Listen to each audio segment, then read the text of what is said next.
let me be very clear on this. We have not conceded anything to China. There might have been exchange of control over the China Sea. Pero those were really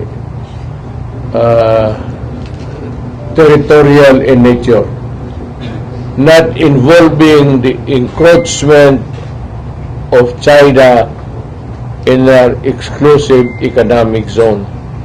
Iba yun.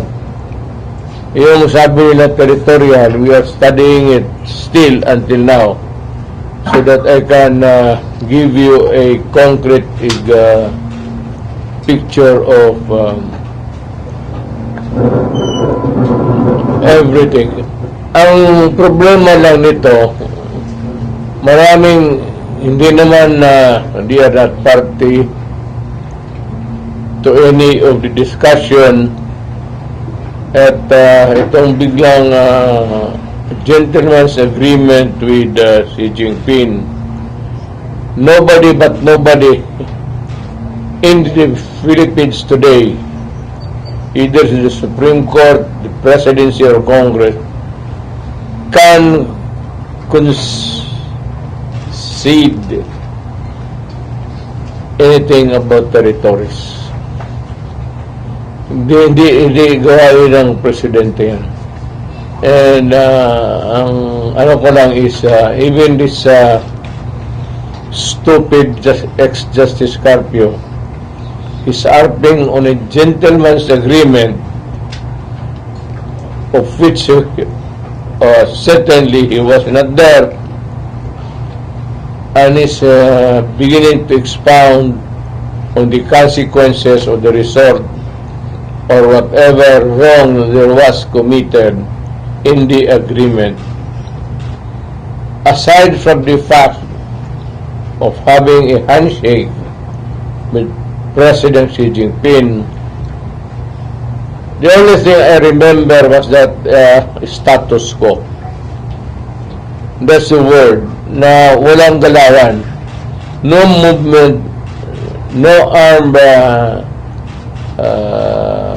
patrols there, as is where is, para walang magkagulo. Hindi tayo magkagulo.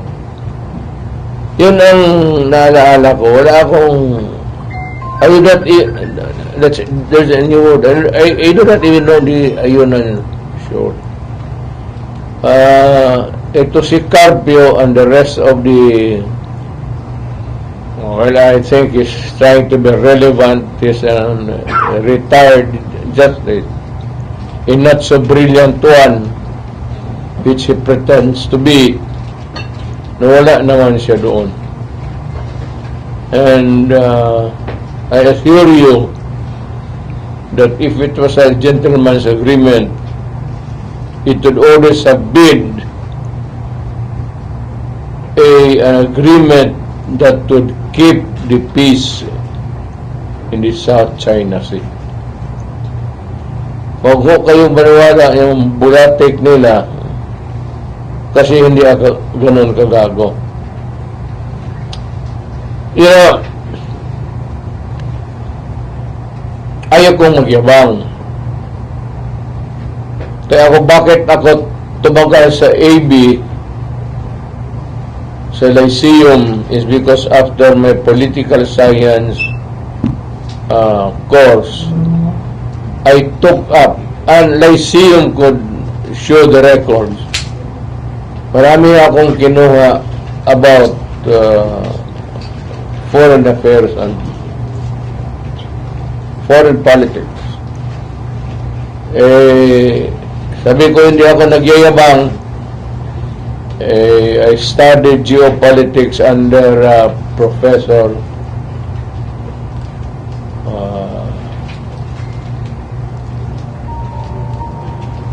Obiana.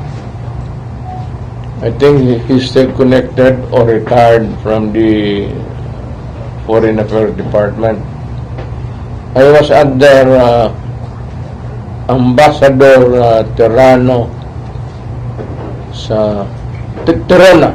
I'm sure Ambassador Rosalinda Terona sa geopolitics ko, pati sa many subjects about foreign policy, foreign affairs. I had my diplomatic practice and procedure doon sa kay David Lapos, and political thought I was under Jose Maria Sison. Yun o nagturo sa amin. Ewan ko kung mas may bright pa doon. Kaya sinasabi ko, it would be good and it would be healthy for Carpio to just shut up and not muddled up these things of which I was not there. Hindi ko naman siya kinukondemn. Pero sa amin yan, tinatawag, in our parlance, pakatorpe na nga itong putang ina. I will be expounding more the day after because I just received the old documents of Malacanang about foreign policy noon sa panahon mo. I just got it tonight. I want to review it and the different agreements that were entered into by myself and the Defense Department, sila Lorenzana. Lorenzana played a crucial role, a role that was something that was, sinasabi ko sa kanya, you handle this, especially matters that will govern the movements of the gray ships. Wala pa namang gray ships dyan sa, yun ang binabantayan namin noon, the entry of the gray ships. Pero walang nangyari. There was never a time that we sent the gray ships in China and China sent theirs. Ano mo yung gray ship? When we talk about gray ships, we are talking about warships. Ang nangyari dito sa China all along was a coastal guard, coastal patrol. So, hindi naman hanggang ngayon, but there are misconceptions perpetuated not by us. Well, itong nasa gobyerno na napakamarunong. You know, ito ang nangyari. You better make it of record. Nung pumunta ako sa China, I was with Delfin Lorenzana, the DND. I was with Anyo, who was my security advisor, national security advisor, and the advisor of ni Bongbong ngayon, national security advisor. Nandoon sila lahat, Esperon, and my cabinet members, lahat sila. Ito ang opening remarks ko kay Xi Jinping. Kunin ninyo ito. Kasi harap-harapan kami sa long table, kaharap. I said, Mr. President, we would insist that that China Sea, or not the whole of it, but there is a part of the China Sea that belongs to the Philippines. And since I would want to, get savings instead of importing it from the exporting country, ako naman I will dig my oil there. I just want to let you know Ito ang sagot ni Xi Jinping. I am afraid you cannot do that. Sabi ko, why, Mr. President? Diniretso ko na siya. I will get it from that portion of the Red China Sea that belongs to the Philippines. Sabi niya, please do not do it. For the life of me. We are friends and I do not want to destroy that friendship. So, what is in your mind, Mr. President? Sabi niya, because it would be in trouble. Kami dito sa kabila nakaintindo na nandyan yung mga generals nila. Ano yung National Security Advisor ni Marcos? Nandyan. Ang pagkaintindi, sabi dyan, trouble, if we insist na, sabi ko, well, day of my visit, I do not everything, put it off to some other day.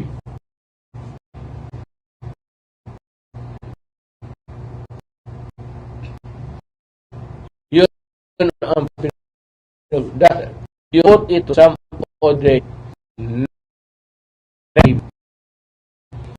Whether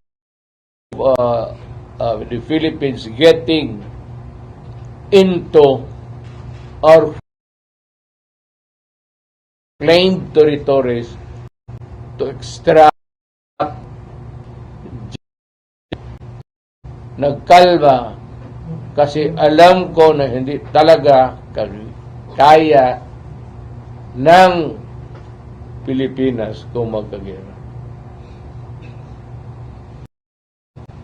Now, at present, in the past or in the future,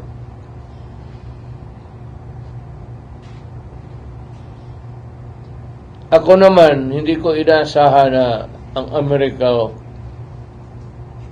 would go to the South China Sea swaggering. Alam mo, sa totoo lang, kung ang Amerika talaga gusto niyang make his presence felt there in the China Sea and to show to the world na protektado as Marcos would want to picture it to be, na America will come to our aid. Why do it during a war? Anak ka na po, pumunta na sila doon to avoid the war. And if America goes into trouble with China, that is their own shit. Kasi sila kasi yung magka-rebel dyan.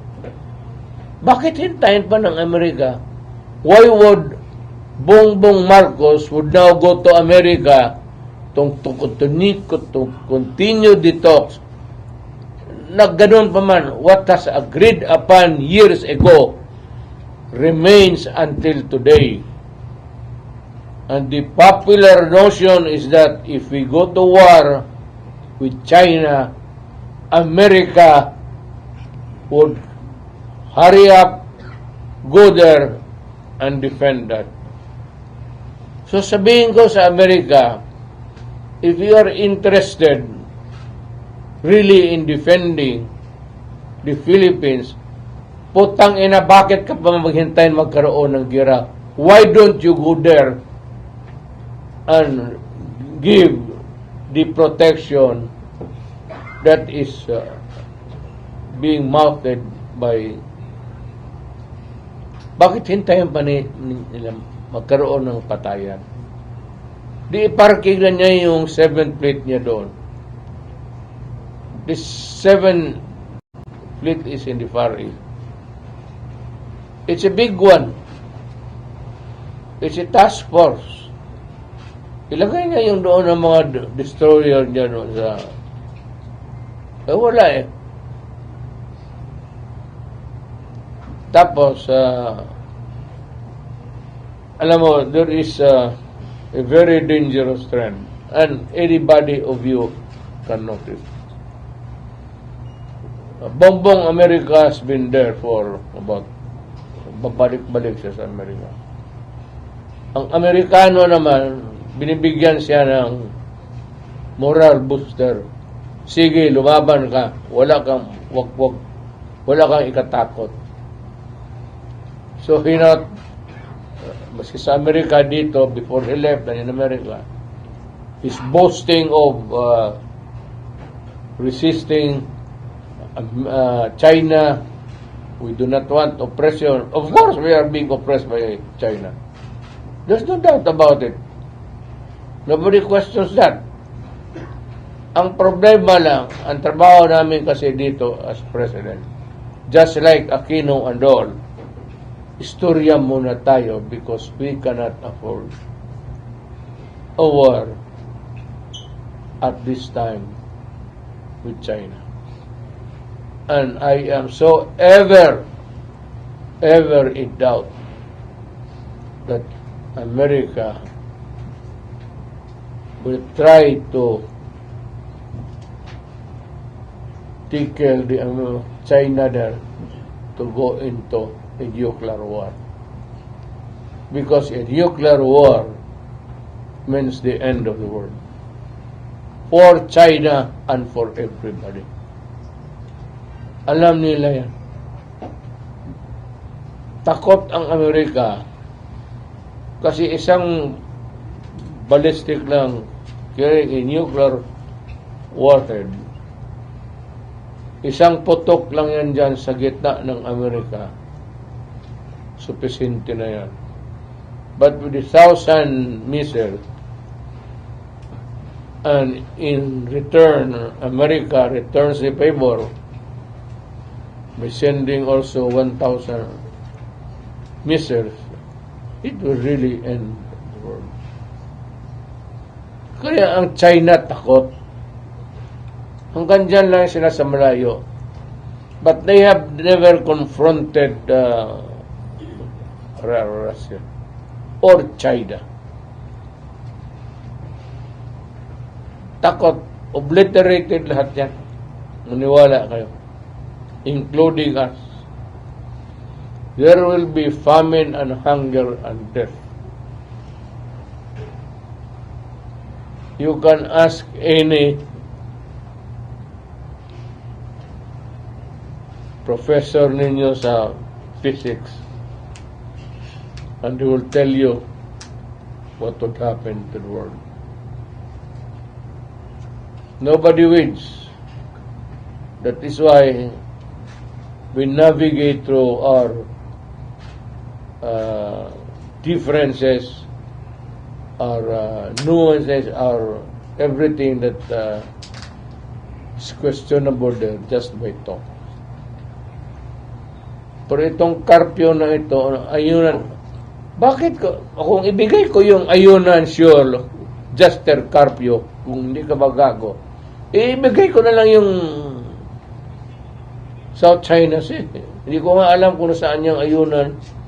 At ito, Justice Carpio, sabihin ko sa iyo, if China would decide to erect a naval base there in the island nearest us, can you stop it? Ano mo yung Supreme Court ruling mo dyan? Papel lang yan, idiot. It cannot stop a war. You're a crybaby. Always America, America, America. That was the last speech of Marco. We will be brave there. We have the ships there patrolling alongside with the American ships. What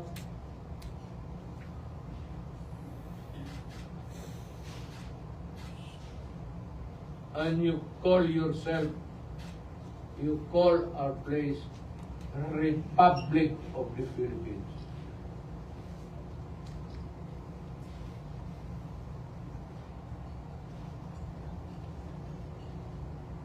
When you could remain to be a republic and be peaceful with everybody. Pag-usapan na lang natin yun. Hindi naman panahon ang kinukuha ng ano. There are questions and issues about jurisdictions. We will continue to talk. Yan ang trabaho namin. Problema sa iyo, Justice Carpio, hindi ka naging presidente. Akala mo, itong problema ng Pilipinas nasa chessboard kung marunong ka maglaro. It's easy for you to say, ganun dapat ginawa. Okay, talagang ano.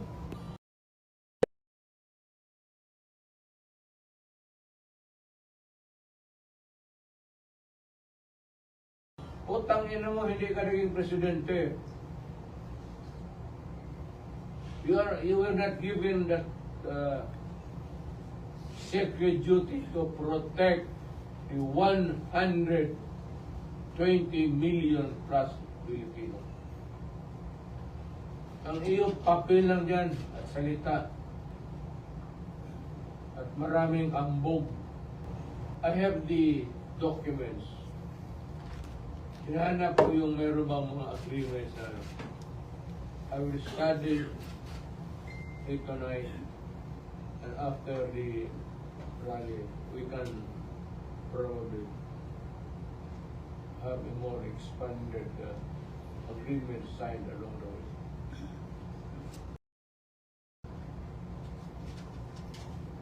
No, kasi ang pagkaalam kasi Tito Carpio, galing yan ng collegial. Supreme Court is collegial, marami sila. Ganon rin ho kami, ugok. I do not decide on my own. The cabinet. Hindi naman ako, no? It's the act of the President. Correct. But behind that act of the President, I will educate you. Hindi akin yan lahat. I cannot make a move relative to the security of the country without asking the military and the national security council. Kaya yung agreement na yan, kung totoo, nasabi ko na sa mga militarya, you should not keep anything secret when you're talking about the national security. Ang mga military nandyan talaga yan. Nandyan man si Anyo. He was my national security advisor. Advisor mo yan, Bongbong. Tanungin mo kung mayroong bang gentleman's agreement. Aywan ko, ayaw kong mag-insulto. Inumpisahan mo eh. Kung tinawagan mo sana ako, di hindi ka makatanggap nito. Ikaw putang ina ka, hindi ka nakatapos hanggang second year college ka lang. Dumaan ako sa lahat ng taga Foreign Affairs, Undersecretary Ingles, si Ambassador Terona, Obiana, si David Rapos, then si Maria Sison. Doon ako medyo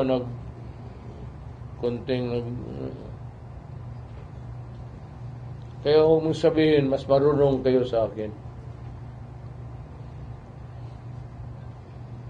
Alam kong ginagawa ko. Diplomatic and consular procedure. Master ko po yan, dumaan ako dyan.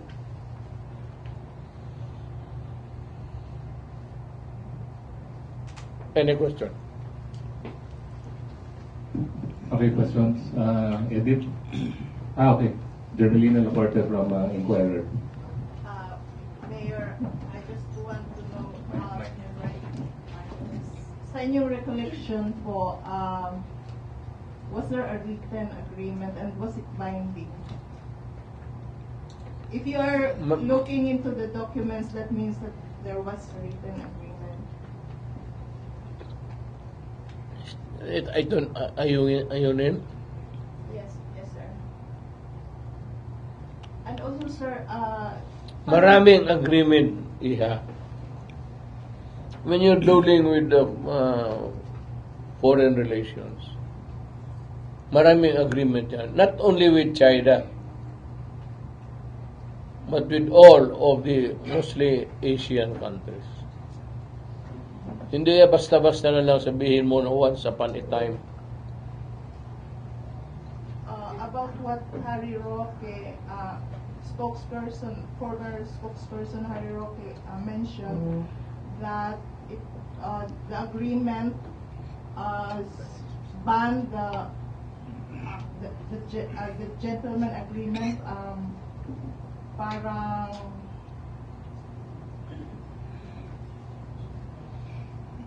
what he mentioned was Hirap ka.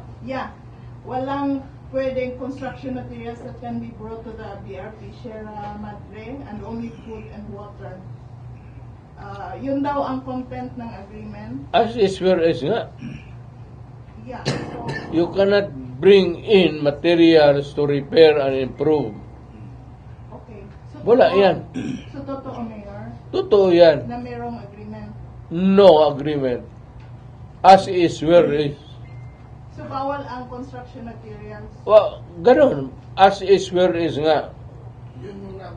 Kasi kung Sierra Madre pa lang, if allowed, matagal na repair yan, nakauwi na yan dito. And is it binding sa present administration? Well, if it's brave enough, kaya gusto ko sabi ko, nandyan mo kaya yung Amerika, why don't the Philippine Navy get itong panghila at repair it? Or, wag na yan. Nandiyan pa kayang Amerika, occupy the islands and drive the Chinese away.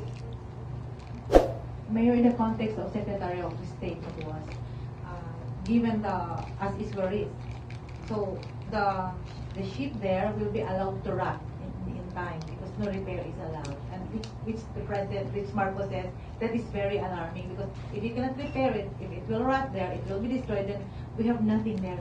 Kaya ito sabi ko kay Marcos, stop complaining and expounding on it.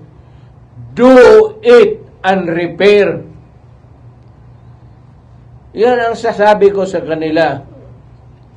I challenge them na sila man ang nasa gobyerno ngayon, di i-repair nila at gumawa sila doon ng mga bahay-bahay kung saan.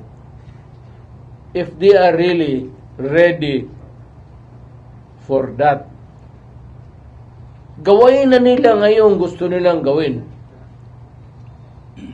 I-patrol na nila yung Philippine Navy, the gray ships, and let us see what happens.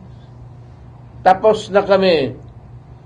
Kung sabihin ni Marcos, all of your past presidents were failures. You didn't do anything about Sierra Madre. Mr. President, I am challenging you to go to Alonan with the other ships and repair it. Yan ang dapat following your subukan nila. Kami takot. Ayaw namin ng gera. Kung sa kanya, hindi ba kagera pagkos andyan yung Navy, di gawain mo. You have the ironclad guarantee of the Navy that they will, U.S. Navy, that they will all die for the Philippines. Are we saying that the recent maritime cooperative cooperation exercises just a show of force, and even if Japan, Australia, Philippines, and the United States will collaborate to repair this Sierra Madre, still it's an exercise in futility? Would you take that risk? Go ahead. Bring in Japan and the rest of the ASEAN countries, and let us see what happens. Are you saying there will be a bloodshed? The what? There will be a bloodshed. War. War. Oh, wala akong sinabi. Sinabi ko lang subukan nila and see what happens. The way you listened to President Xi during your meeting, he said you can do this because there will be this possible war. One word lang. Nandyan kami lahat. What was it? Do not do it because there will be trouble. It was heard by all. Sobar ka to? Wala ko kanto. So it was a stern warning from China. Well, that was the reply. If it's a warning, well, ikaw na bala. You interpret. If you are to advise the Philippine government in this era of Philippine government's position on the West Philippine Sea, and if you are asked to a one-cent opinion, what will you tell the Philippine government, or what will you tell the Filipino people given these conditions, sir? My advice would be totally irrelevant. Sila ang magtanong doon sa Amerikano. Sila kasi ang gumagawa. Hindi naman ako, bakit ako mag-advise? Mayor, pwede mo balik lang ko. I just want to make it clear. So you said that where is, as is, where is, there was an agreement, and was it written or verbal only? And Verbal. Verbal. Walang written sa amin pa na. During my relations with China during my term, walang written except yung mga trade which were signed by the undersecretaries of the particular department concerned. Nasa tabi lang ako, kaming mga... it's not binding. It's not binding. No, They're not binding. it is binding. It's not, just because it was not signed, other trade agreements signed are binding sa atin.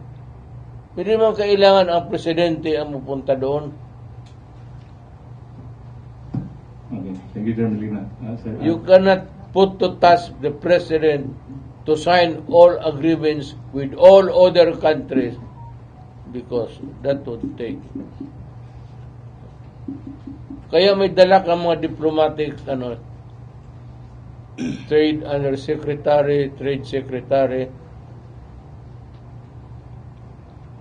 okay. Sir Al, I am just asking you to exactly, meron ka mang recorder, quote me exactly para walang misconceptions, misunderstanding.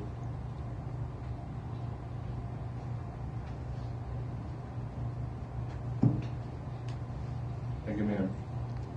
Okay, may gabi Mayor, Dinovios sa Sodagunan. Gihimong issue ni Bongbong Marcos just because of Ali Roque. Ipalayo mo yung mukha nga mo kasi maliit ang kwarto. Gihimong issue ni PBBM ang statement ni Harry Roque, and then your advisor, Attorney Salvador Panilo, sinabi niya, tinawagan ko ang presidente na kausap kami, walang gentleman agreement. Bakit sinabi ni Harry Roque na mayroong gentleman agreement at yan ang ginagawang issue ni PBBM, Mayor.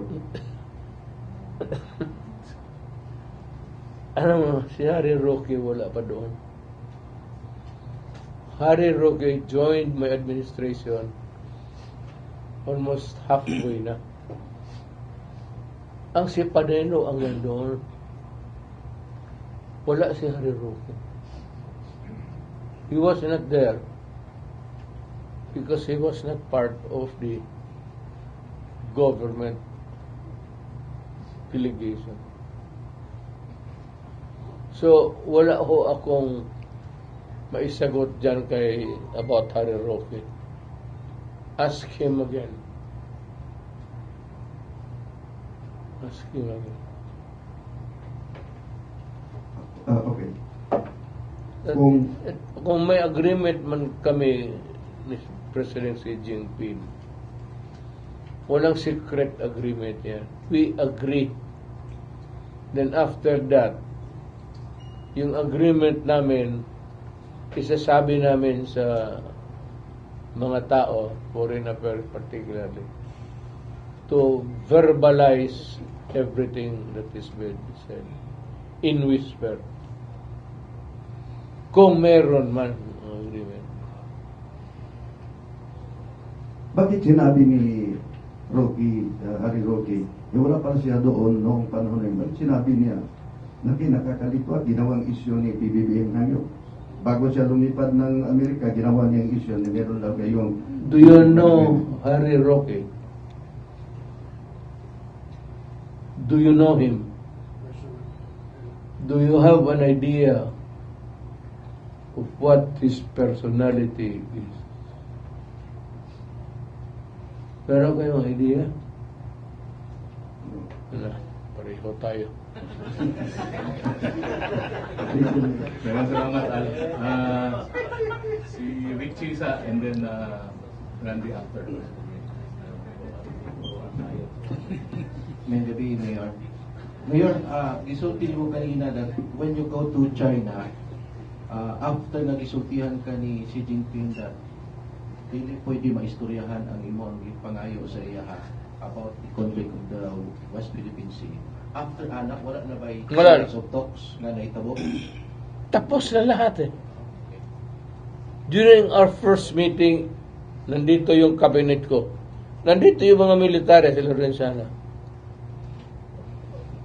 What would be the point in bringing up the matter again with him kung sinabi sa iyo, please do not do that, there will be trouble.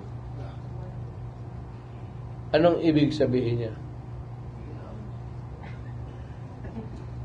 Trouble na yan sa kanya kasi may nuclear bomb nila. Kaya that's a big deal for all of us. Matutunaw itong Pilipinas at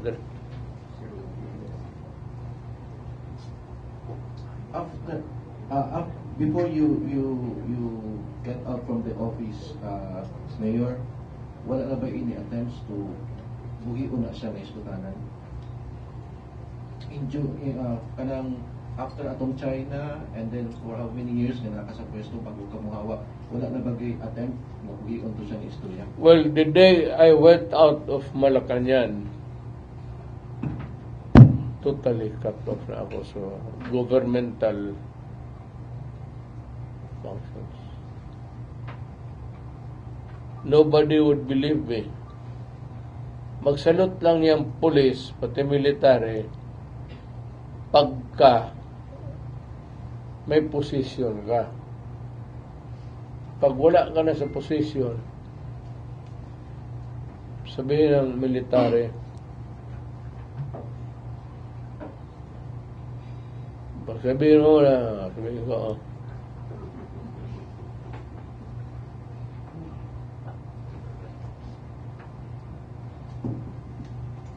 Salamat, Richie.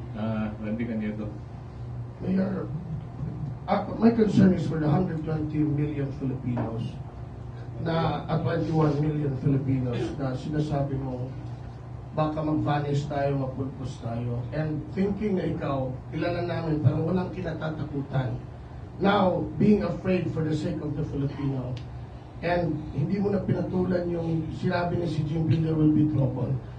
It seems like you're sending that message right now to PBBM na ito yung sinabi ni Xi Jinping, there will be trouble.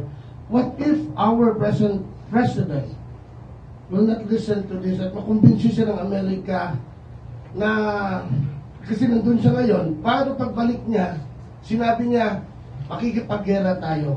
What can we do? Good. Let him try it. Magtago ka na.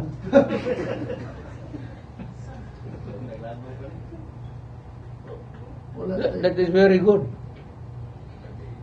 But ang gusto kong tanungin, bakit lang gray ships ng American Navy? Kaya malapit lang naman, wala. Nagpa-distansya. That chance ba yun, pwedeng gawin tayong proxy war na kagaya ng nangyari sa Ukraine at tayo magiging kawawa. Sinasabi pa po na baka gamitin daw ni Biden ang gerang ito para malitain siya kasi mukhang delikado siya sa election by November. At pag nakipag-gera, tapos si Trump naman ang manalo, inaano ko lang na baka bawiin ni Trump yung order na yan, kawawa daw tayo at may iwan. Is it possible?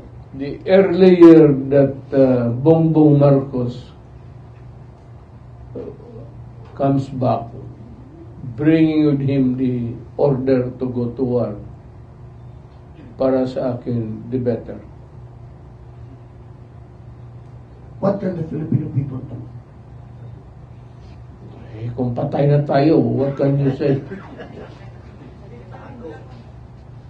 A nuclear war is a nuclear war. Kung hindi mo na, you go to TV, sa YouTube, makita mo, there's a series there of what would happen to the world after a nuclear war. It's nothing. There's absolutely nothing in this world. Kaya magdasal ka na lang, na pagputok, kasali ka na. Kung maiwan ka, pati yung kamote mo sa radioactive, lalo ka magsuka-suka.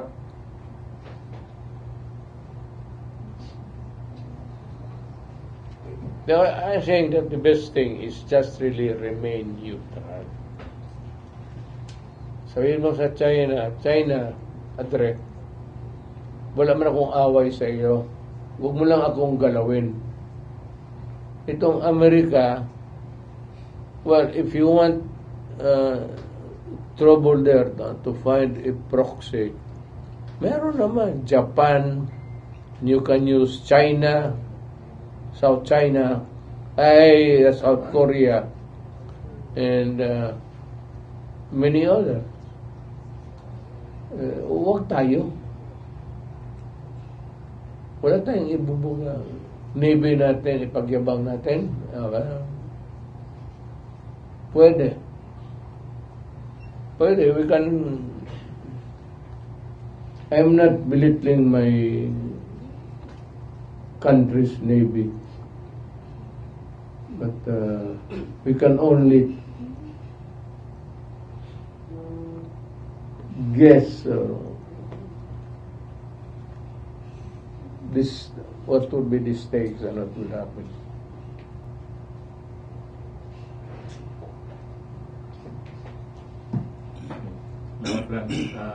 Ruth, then Alan after.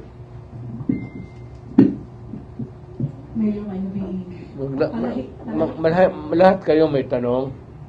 Hindi ako nagbibiro. Hindi ako nagpapatawa. Wala pa akong kasing kain eh. Kain na kayo? Sus, maayaw pa mo.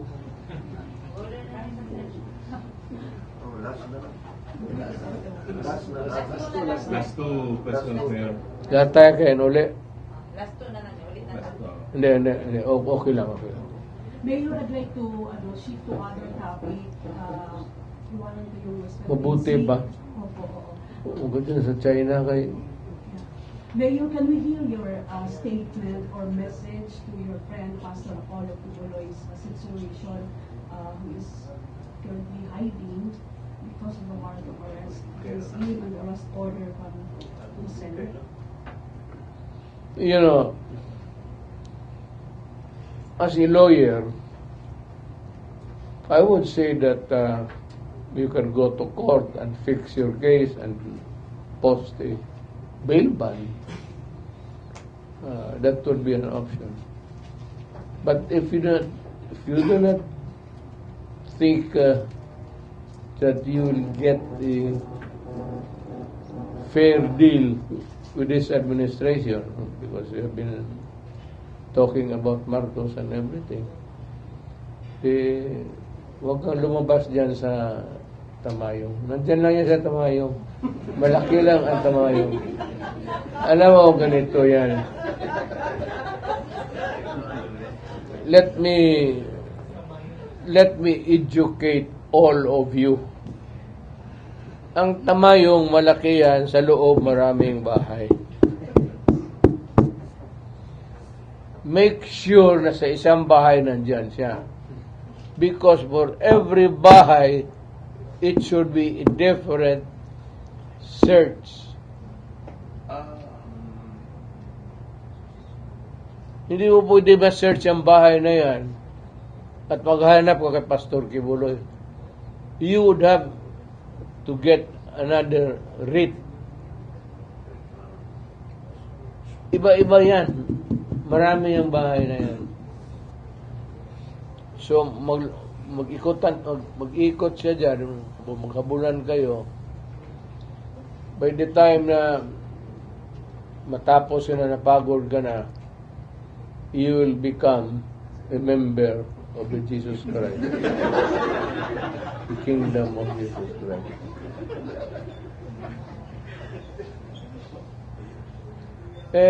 Alam mo, ang buhay ng tao, tayo naman simple lang eh. Katoliko, trabaho tayo, prayer, that someday, pag namatay tayo, maawaan Diyos, punta tayo ng langit. Di ba? O gusto ninyo sa impyerno? Impyerno ang gusto ninyo? Bahala kayo. Ngayon, kahanap ninyo, hindi ninyo mahanap. It's ewan ko, Tamayong malapit dyan sa, malaki ang Tamayong. Malaki. Follow up, Mayor, may mga speculation kasi that someone is nasa aking bahay ko. studying, Look, makain mo ako magkatapos, mag-uwi ako. Sama tayo doon sa bahay ko. And if you can find Kibuloy there, I'm raising the ante. Ano ba magkano bibili ng 100? I'll make it 200,000. Or 300. Or even 500. Ibuhos ko na lang yung pera ko para maligaya kayo kung makita niyo siguro sa bahay ko.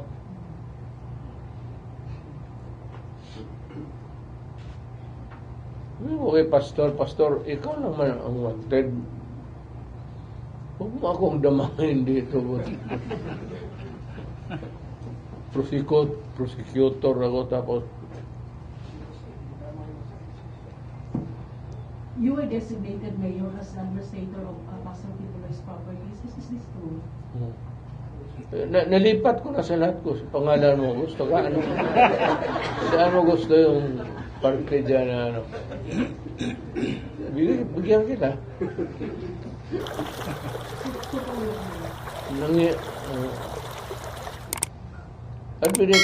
Administrator, in the sense that when he is not around, ngayon, probably in hiding.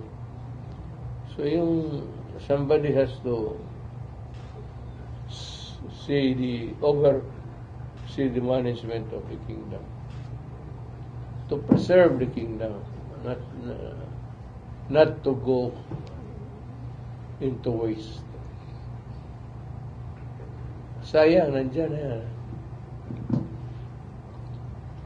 Kingdom of God yan. Bakit mo yan? Clarification na Mayor, the properties in the church also. May as a matter of fact, may tulugan ako dyan sa kingdom. Sa likod ng parang kapilya nila. May kwarto ako doon. Gusto kang pumunta doon ngayon. Kasama lang kailangan ko. Babae. Thank you, Ruth. Alan, nakakipauta ka pa? Okay. Loob lang sabi ko ni Ma'am Ruth. But Mayor, are you also convinced na possible itong sinasabi ni Pastor na may extraordinary rendition na mangyari kapag kasi magpagita? Well, hindi ko masyado pinag-aralan yan kasi American law yan. But it is possible may rendition. Pero tingin ko, if we will post a ban at talagang kung available, kung hindi available, remains fugitive. Pero pag available, tapos he gets his liberty. I don't think that there will be a at sabi ko naman sa kanya, huwag ka maniwala niyang rendition ng Amerika. At kung meron lang, tawagan mo ako. So you'll advise him to come to the open? Again? You advise him to surrender, if that is so. You would advise him to surrender if that is so, na wala rendition na mangyari. Wala ako kasi pastor naman, edukado na tao. Alam naman niya na ano. Hindi kami nag-istorya ng buhay niya. About arrest and everything. Kung anong gusto niya sa buhay niya, di okay lang. Ngayon, tanongin ninyo ako, saan si pastor?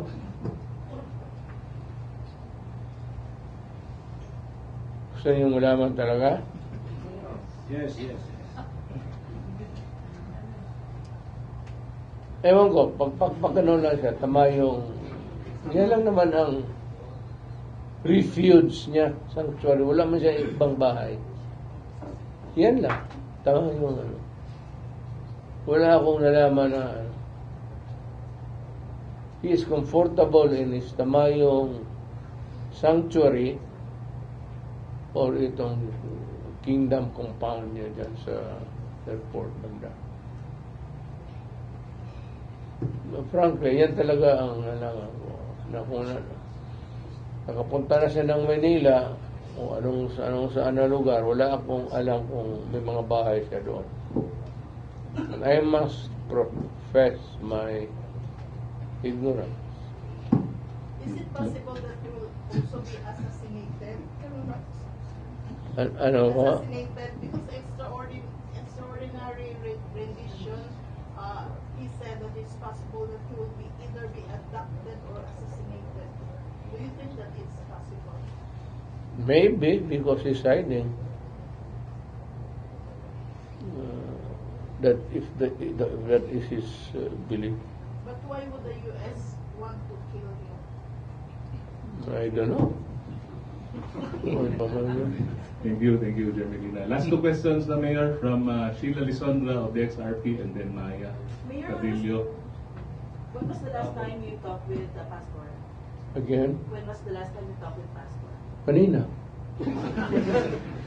Is it possible po na sa inyo siya mag-surrender? Hindi ko siya tatanggap eh. Hindi ako ang authority. Hindi na ako dadala ng warrant. Mag-ask ng help po po siya sa inyo po? We had dinner downtown kanina. Hindi naman kilala isa sa mga restaurants. Thank you, Sheila. At saka walang pakialam yung mga waiter, basta magbayad ka lang. Maya Padillo, Mayor. May gabi, Mayor. Mayor, this is regarding sa holding ng hakbang ng Maiso sa Tagum on April 14. Parang isang time din na may order na for 60-day preventive suspension against Governor Akuya Go. Yan ang magandang tanong. What is your take on this? It's not Maiso. It has nothing to do with politics. What is very unbelievable to me,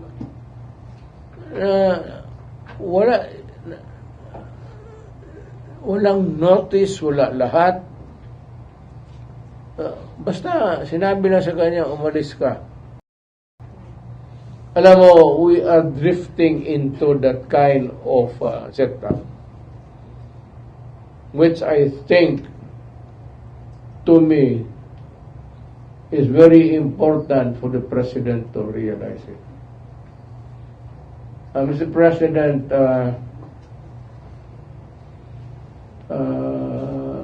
hindi ko na sinusunod yung demokrasya. And you are, in pag ganun is that you are veering towards a more authoritarian. Mahirap yan, hindi sanali ang Pilipino. I am just warning you. Ako sa isa talaga na hindi ako papayag. Na kung magtanong ka na what I intend to do, I will raise hell one day.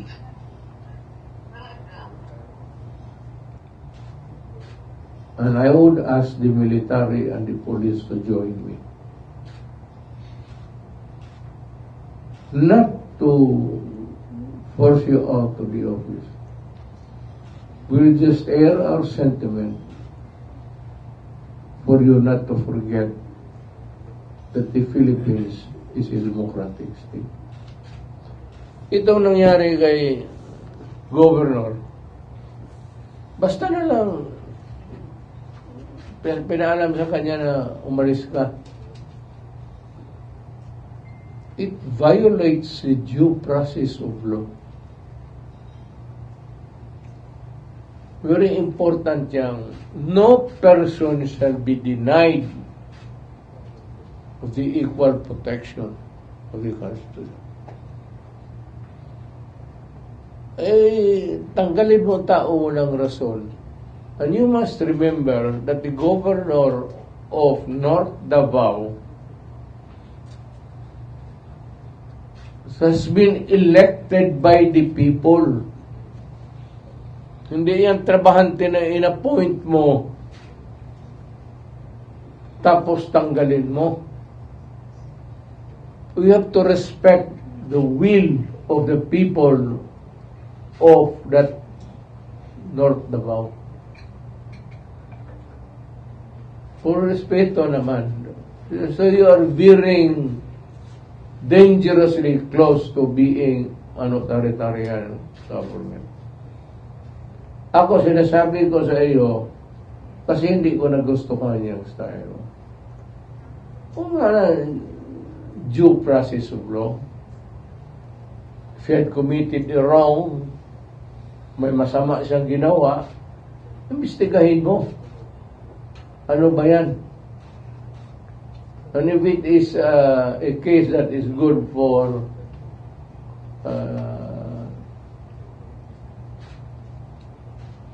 a case under the revised penal code or any other special law, sabihin mo sa kanya the right to know and the right to address something. Kung wala siyang ma-explain sa mga tao, bakit niya inabandono ang mga tao, siya naman ang hinalal na governor, then there is something seriously wrong sa mga pamamalakad na ito. Then, ayaw ko ang tingin ng military pati pulis. I am asking you guys to look at it closely. Be neutral. You were not organized and funded by the Republic of the Philippines with the money of Marcos.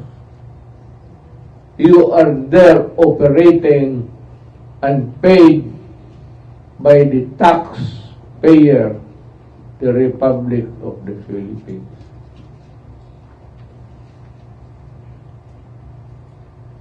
Ngayon, kung mag-open up ako sa one of these days, and I will begin to say it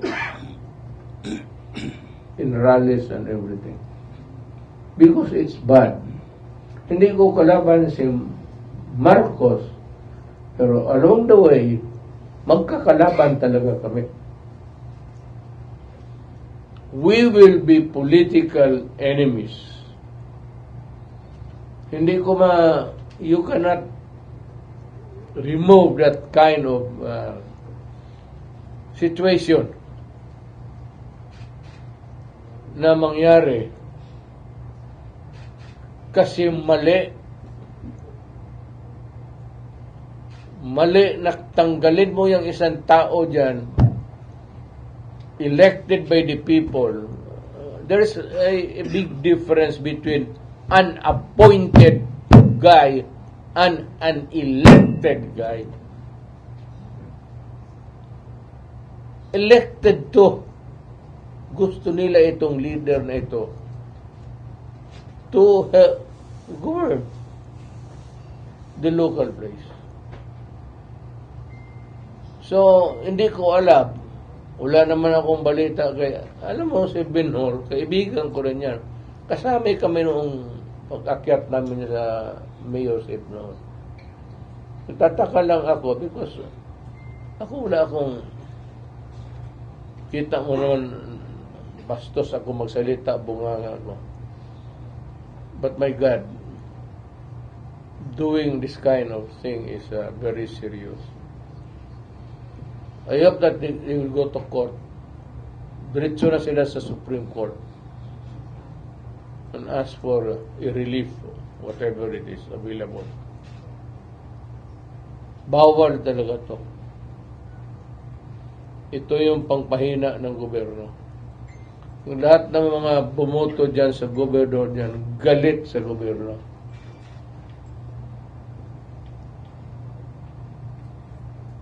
Yung galit na yan, bantayan ninyo yan kasi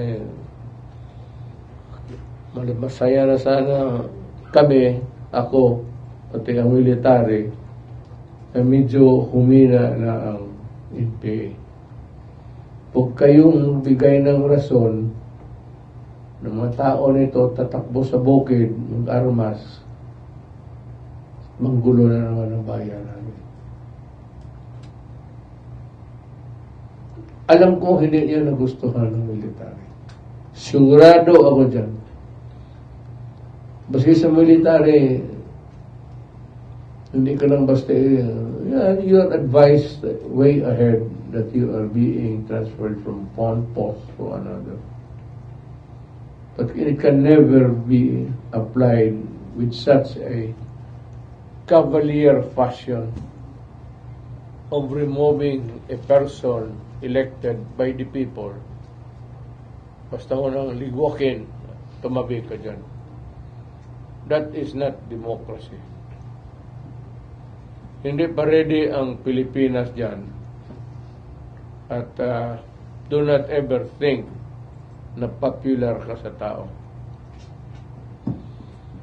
Yun ang karamihan ng that's the pitfall of many leaders. Just do not assume that you have the absolute power. In a democracy, there are always parameters boundaries where you can act and when you cannot act. But always we find the power of the law to govern us all, to make us conscious of being a citizen and what to do. Thank you, Mayor. Mayor Raven. Mayor, salamat. One question from Dennis Lasso, Mayor. Sige lang. Mr. President, the November 5 U.S. election is fast approaching, no? Your friends, magkaibigan kayo ni Donald Trump. Will you campaign for him? Kay Donald Trump sa... Wala akong pamasahe pupunta doon. Pwede man magpatawag ka sa press pa na yun. Hindi ba tayo makaboto? Pero I am for Trump. There is no available leader in that place called USA na pwedeng with all the ang gulo kasi ng USA na yun. And you need a leader like Trump na isang salita para mag-behave lahat. Kay Biden, wala maniwala dyan. So you're calling now the Filipino-American citizen to... I'm calling all Filipinos who are now Americans and who have the voting right to elect the President of the United States. I'm calling you to vote for Trump. Akin yan. Kung ayaw ninyo, doon kayo kay Biden. Kasi si Biden pareho ko. Hindi mo magdakad ako. Pero itong akin, it's more of the after effects of my years of motoring sa Simplang. It has taken its toll dito sa katawan ko, sa spinal pati Salamat sa... Pero hindi pa ako matanda. Kaya lang na hindi na ako pag matanda ka na, babalikan ka talaga. Basta Trump tayo. Salamat, Dennis. Trump tayo. Salamat, Dennis. Mayor, naipahabol si Yusek Lorraine Badoy. Yes, ma'am. Mayor, in my job, marami ako nakakausap na marami silang gustong iparating sa'yo.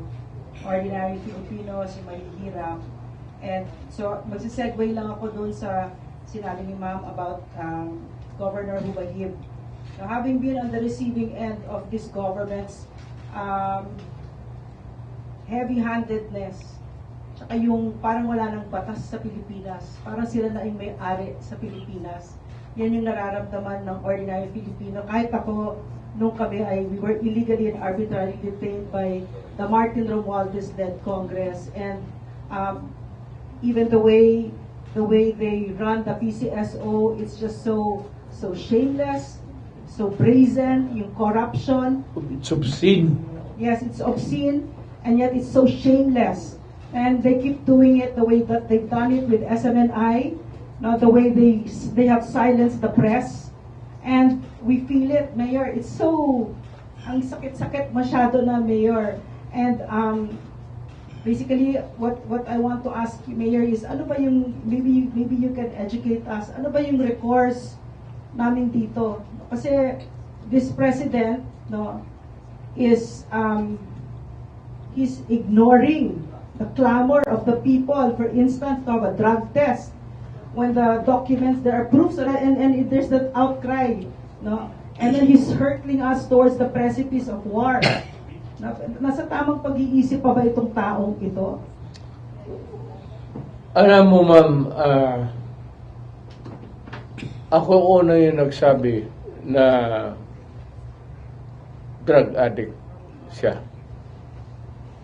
Hindi naman ako nag-iimbento ng istorya.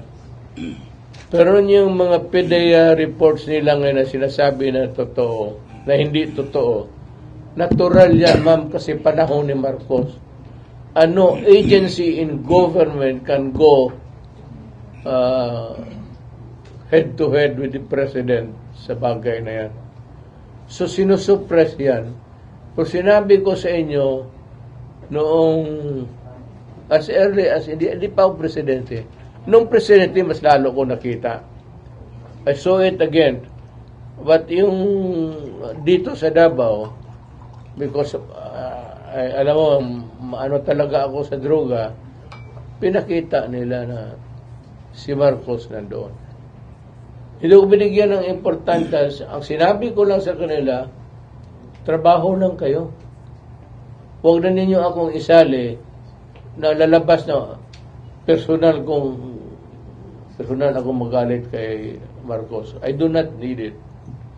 But when I was president, I was already looking at yung full the full story of yung pagka-addict ni Marcos. Kaya lang naman, ma'am, sabi ko, sana hinuli na lang nila noon. Ang pagkamali ko lang rin, kasi mayor lang ako, yung unang nakita ko. Sana nung na-presidente ako, pero wala na yun. Yung unit, wala na sa mga... So, siguro sa Pasig River na, hindi pa natin galaw yan dyan. Ako, I firmly believe, with all honesty, hindi naman sa akin generated by my personal ay ayaw ko sa kanya. Kaibigan ko yan si Presidente. Gusto ko nga protektahan noon. May ano kasi, ano ba naman yan, everybody's doing it. Kaya yung sinabi ko sa mga parang lang na, sige, trabaho lang ninyo, trabaho ninyo. Not really a specific order na you try to hulihin ninyo. Kasi vice presidente lang ako. Noong presidente ako, pero mahirapan na sila noon at that time. I do not know why. Pero ako, naniwala ako kasi nakita ko. At hindi naman sa yung aking innate native na galit ako kay hindi yan, Mr. Marco. Yung napinakita sa akin ng presidente ko. Alam ko yan, pinakita rin sa iyo kasi presidente ka. O takot lang yung mga gagaw sa PDEA. At lahat ng mga dokumento na yan, talagang na yan. It's either they were erased or... Pero balik tayo dito sa nandito man si Secretary Alvarez.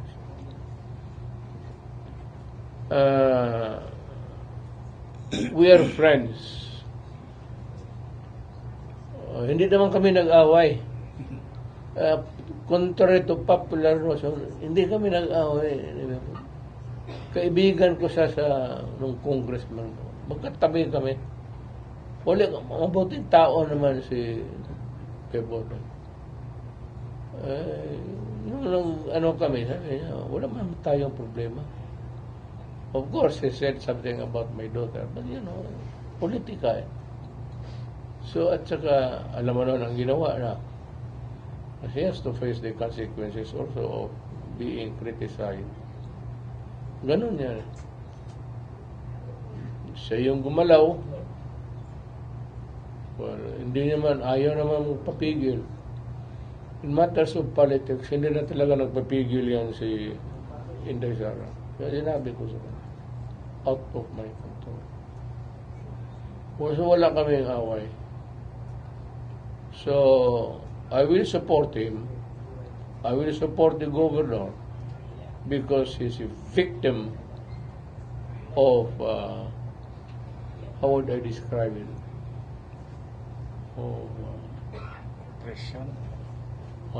oppression and itong forcity on the part of government, whatever it is. Bakit hindi nila ipalabas? At walang ano. Kaya dapat mag-akyat na siya sa Supreme Court. And I will support him all the way. And as a matter of fact, kung magtakbo sila lahat, I will be there to campaign for them. Hindi maganda na ganun ang nangyari. So, hindi naman ako, but yung oppression talaga is, hindi maganda. Hindi maganda. Thank you, Mayor. Basta wala akong away kay Marcos. Sinasabi ko lang kay Marcos ngayon, marami kang ginawa na hindi tama. Kaya nagrereklamo ako kasi alam ko at do not continue committing so many mistakes because one day puputok yan. Maniwala ka sa akin. Military is not yours. Walang loyalty lang military. Yung mga generals na malapit lang sa iyo pero by and large, ang military nakatutok lang yan sa tao. Including the police. Tandaan ninyo yan. Hindi yan mga, kung sabihin nyo, mahirap lang na madala ninyo sa, hindi yan. Kamali ka, Mr. Marco. Kamali ka talaga. The soldiers, yung pinaka nandoon sa Pakibato, yung 3 months na doon sa Paksol, ano yung mga dalo? Kaya magbaba yan dito, ini-entertain ko, pinapakain ko, alam mo, sa Paksol yan. Halos 1 buwan. Hindi lumalabas yan doon sa Paksol. Pag mag-ulan,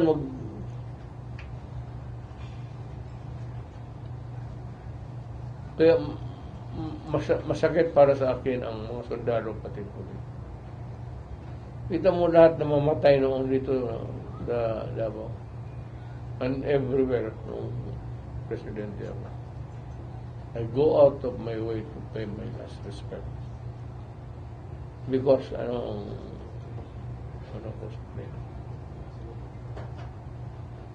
protecting the feelings of the people.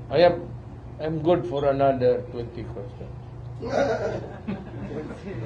Thank you, Mayor. Kung dapat, Surrender pala kayo?